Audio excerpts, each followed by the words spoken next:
दुनिया भर में कई ट्रायल चल रहे हैं। अब इस्राइल ने दावा किया है कि उसने कोरोना वायरस को खत्म करने वाला एंटीबॉडी विकसित कर लिया है।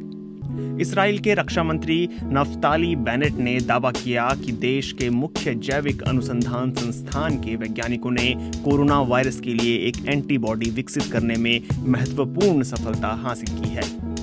इस बारे में जारी बयान में कहा गया है कि यह एंटीबॉडी वायरस पर अटैक करता है और उसे शरीर में बेअसर कर देता है। रक्षा मंत्री के मुताबिक एंटीबॉडी को विकसित करने का काम पूरा हो चुका था और संस्थान इसे पेटेंट कराने की प्रक्रिया में है, जिसके बाद इसके बड़े पैमाने पर उत्पादन का काम किया जाएगा। इस्राइल के रक्षा मंत्रालय के ट्विटर हैंडल पर इससे जुड़े 3 ट्वीट किए गए हैं। इनमें लिखा गया है कि पिछले 2 दिनों में IIBR ने एक महत्वपूर्ण वैज्ञानिक सफलता हासिल की है। संस्थान ने एक ऐसा एंटीबॉडी बनाया है जो कोरोना वायरस को बेअसर कर देगी। दूसरे ट्वीट में लिखा है, प्रमुख पैरामीटर 1 एंटीबॉडी मोनोक्लोनल नई और शुद्ध है, इसमें हानिकारक प्रोटीन की मात्रा कम है।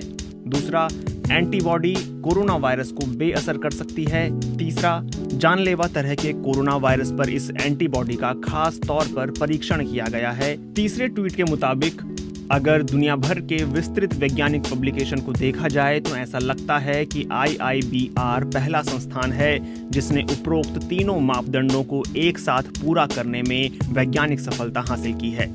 इस्राइल के रक्षा मंत्री बेनेट ने IIBR की लैब का दौरा किया और कोरोना वायरस के लिए एक वैक्सीन विकसित करने का आदेश दिया।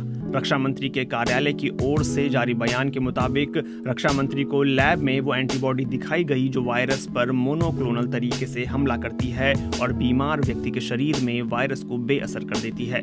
बयान के मुताबिक एंटीबॉडी को विकसित करने का काम पूरा हो चुका था और संस्थान इसे पेटेंट कराने की प्रक्रिया में है। इस प्रक्रिया के अगले चरण में रिसर्चर अंतर्राष्ट्रीय कंपनियों से संपर्क करेंगे ताकि वाणिज्यिक स्तर पर एंटीबॉडी का उत्पादन किया जा सके। रक्षा मंत्री बेनेट ने कहा है कि मुझे इस महत्वपूर्ण सफलता के लिए संस्थान के कर्मचारियों पर गर्व है। उनकी रचनात्मकता ने इस उपलब्धि की खोज का मार्ग प्रशस्त किया। इस साल मार्च में एक इस्राएली अखबार ने मेडिकल स्रोतों के हवाले से बताया था कि संस्थान के वैज्ञानिकों ने वायरस के जैविक तंत्र और गुणों को समझने में अहम सफलता हासिल की है। अब जानते हैं कि मोनोक्लोनल एंटीबॉडी क्या होता है।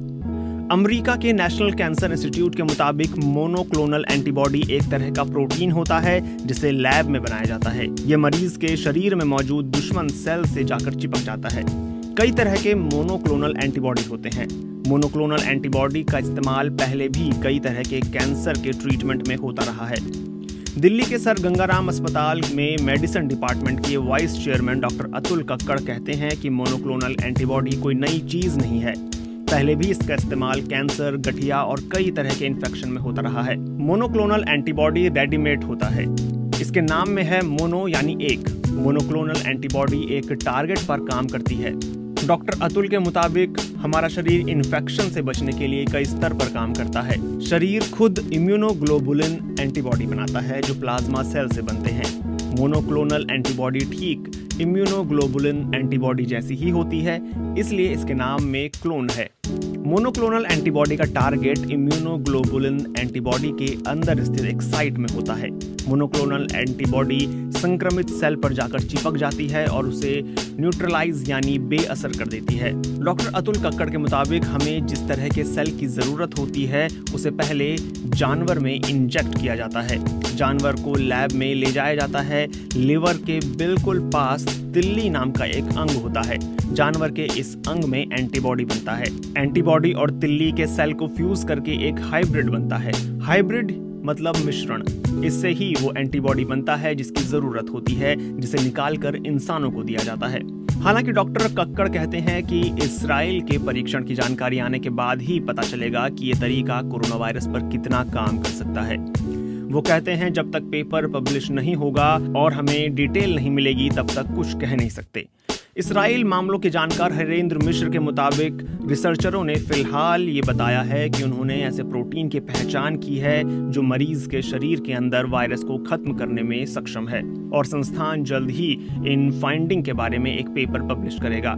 अभी इस एंटीबॉडी के बारे में और अधिक जानकारी नहीं दी गई है, ना ही बयान में ये बताया गया है कि इंसान पर इस एंटीबॉडी का ट्रायल करके देखा गया या नहीं।